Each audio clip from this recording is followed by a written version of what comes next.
রাসূলুল্লাহ সাল্লাল্লাহু আলাইহি ওয়াসাল্লামের পেশাব পায়খানা জমিনে গিলে নেওয়া সম্পর্কে মুহাদ্দিসিন এবং ঐতিহাসিকদের মাঝে মতনৈক্য রয়েছে। কতেক সিরতবিদ এটিকে নবীজির খুসুসিয়ত অর্থাৎ বৈশিষ্ট্য হিসেবে উল্লেখ করেছেন, আবার কতেক মুহাদ্দিসিন এটিকে প্রমাণিত বিষয় নয় বলে মত দিয়েছেন। নবীজির পেশাব পায়খানা জমিনে গিলে নেওয়া সম্পর্কে হাদিসে সহিহ কোনো বর্ণনা পাওয়া যায় না।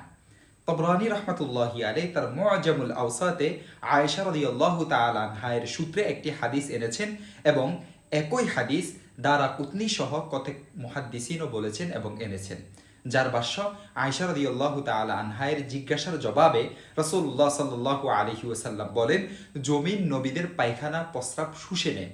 দেখতে পারেন মুআজামুল আওসাত ৮ নং খণ্ড ২১ নং পৃষ্ঠা এবং হাদিস নং ৭৮৩৫।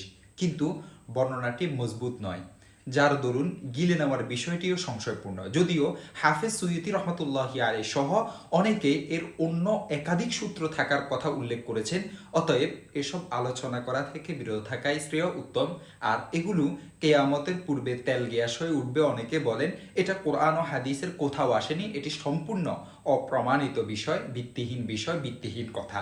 দেখতে পারেন আশ-শিফা বিতারিফি হুকুকিল মুস্তাফা মাহযুফুল আসানিদ ১ নং খণ্ড ১৫৫ নং পৃষ্ঠা এবং আল বিদায়া ওয়ান নেহায়া ৮ নং খণ্ড ৪৪৬ নং পৃষ্ঠা এবং ইমতাউল আসমা ৫ নং খণ্ড ৩০২ নং পৃষ্ঠা।